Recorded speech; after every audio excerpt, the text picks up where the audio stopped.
Hey there, I'm Olivia Reynolds. I'm cruising through the familiar streets of my hometown, feeling like a total outsider in my designer suit. Ahead looms the old Victorian mansion, and my heart skips a beat. This place, it's more than just a house. It's where my childhood memories still live. As I pull up, Grandpa George is already on the porch, grinning from ear to ear. I barely have time to turn off the engine before he's got me in a bear hug. Happy 80th, Gramps, I say, breathing in the familiar scent of his aftershave. Look at you, all grown up and taking the city by storm, he chuckles, leading me inside.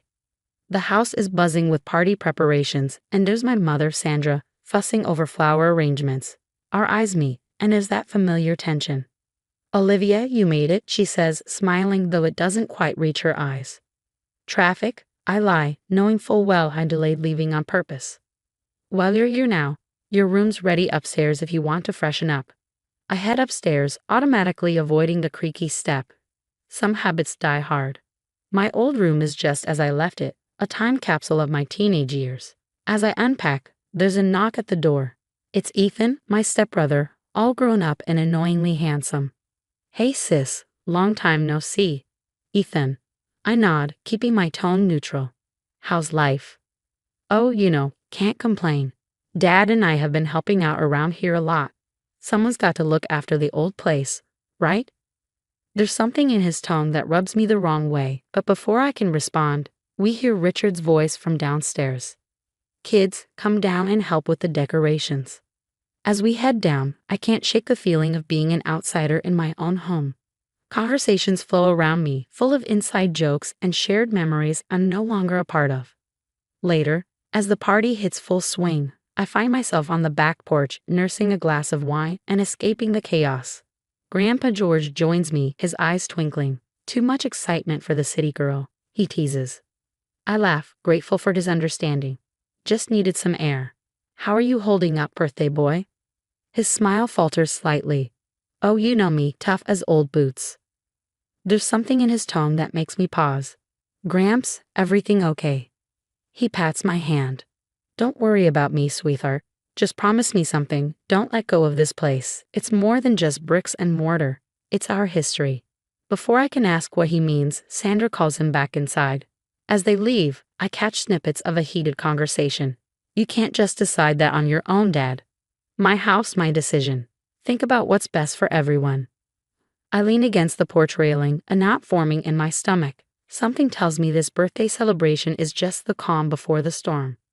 The phone rang, jolting me awake. It was 3:00 a.m., and my heart sank. Late-night calls never bring good news. Hello? Olivia, it's your mother? It's Grandpa. He's gone. The world stopped. I couldn't breathe. What? How? Heart attack. It was quick, they said. I was on the next flight home, my mind reeling. The funeral was a blur of black clothes and sympathetic murmurs. Ethan was there, playing the grieving grandson perfectly. It made my skin crawl. A week later, we gathered for the reading of the will. Mr. Johnson, the family lawyer, cleared his throat. The estate, including the family home, is left to Sandra Reynolds. My jaw dropped. What? But Grandpa always said. There's more, Mr. Johnson interrupted. Sandra, there's a letter for you.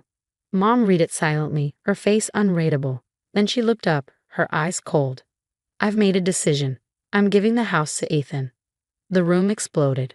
What? You can't be serious, I shouted. Olivia, you've never appreciated this place like Ethan has.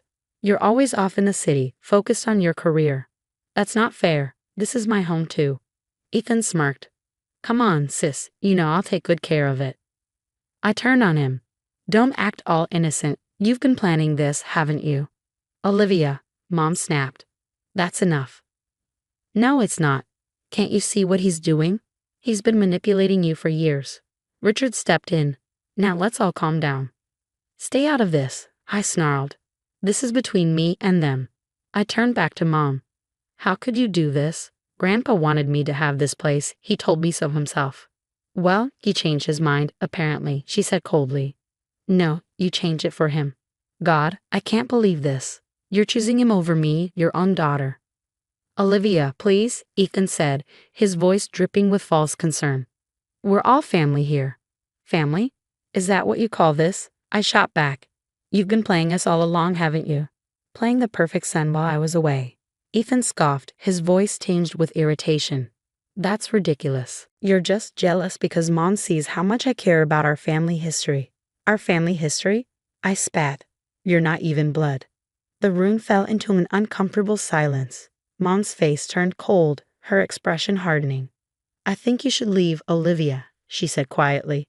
I looked around the room, my gaze lingering on the faces of the people I once called family. Betrayal burned hot in my chest. Fine, but this isn't over, I warned. I'm not letting you steal my inheritance. I stormed out, slamming the door behind me, and looked back at the house that should have been mine. Something inside me hardened. They thought they'd won, that they could just push me aside and take everything. But they were wrong. Pulling out my phone, I dialed a number. Hey, it's me. I need your help. It's time to dig up some dirt on my dear stepbrother. I met Mike at our old hangout, Joe's Diner. He hadn't changed much since high school, still had that boy next door charm, now paired with a detective's badge. Olivia, long time no see. So what's this about needing dirt on your stepbrother? I spilled the whole sordid tale over coffee and pie. Mike whistled low. That's rough. But you know I can't just hand over confidential info, right? Come on, Mike. There's got to be something you can do. This is my family home we're talking about. He sighed, running a hand through his hair. Look, I can't officially help, but I might be able to point you in the right direction. Off the record. I'll take what I can get. Mike leaned in closer. Word on the street is your stepbrother's got a gambling problem. Owes some pretty nasty people a lot of money. My eyes widened. Seriously. How much are we talking? Enough to make a guy desperate for a big payday, like, say, a valuable old house. The pieces started falling into place. I thanked Mike and began digging into Ethan's past. It didn't take long to find the cracks in his perfect facade. Late-night visits to underground casinos, mysterious cash withdrawals, hushed phone calls. But the real goldmine came when I overheard Ethan arguing with Richard outside a seedy bar. I need more cash, Dad. They're breathing down my neck. I've already taken too much from the company accounts. If anyone finds out, then find another way, Richard snapped. You want Mom to know what we've been up to. I couldn't believe my ears. Richard was embezzling to cover Ethan's debts. This was bigger than I thought. I needed proof. Sneaking into the house while everyone was out, I searched Ethan's room. Hidden in a hollowed-out book, I found a stack of IOUs and threatening letters. But the real kicker, a series of manipulative texts to Mom, playing on her emotions and guilting her about me. I just feel so alone sometimes, Mom. It's like Olivia doesn't even care about us anymore. You're the only one who really understands me. I don't know what I'd do without you. I was about to leave when I heard the front door open. Panic surged through me as footsteps approached. The door swung open, revealing Ethan. His eyes widened in shock, then narrowed dangerously. Well, look who's breaking and entering, he sneered. I straightened up, clutching the evidence. Funny, I was just about to say the same about you and Dad. How long have you been stealing from the company, Ethan? His face paled. I don't know what you're talking about. Save it. I know everything, the gambling, the debts, the manipulation. It's over. Ethan lunged for the papers, but I dodged. We grappled, knocking over a lamp. The crash echoed through the house. Give me those, he snarled. Not a chance, you lying snake. Suddenly, Mom's voice rang out from downstairs. What on earth is going on up there? We froze, staring at each other.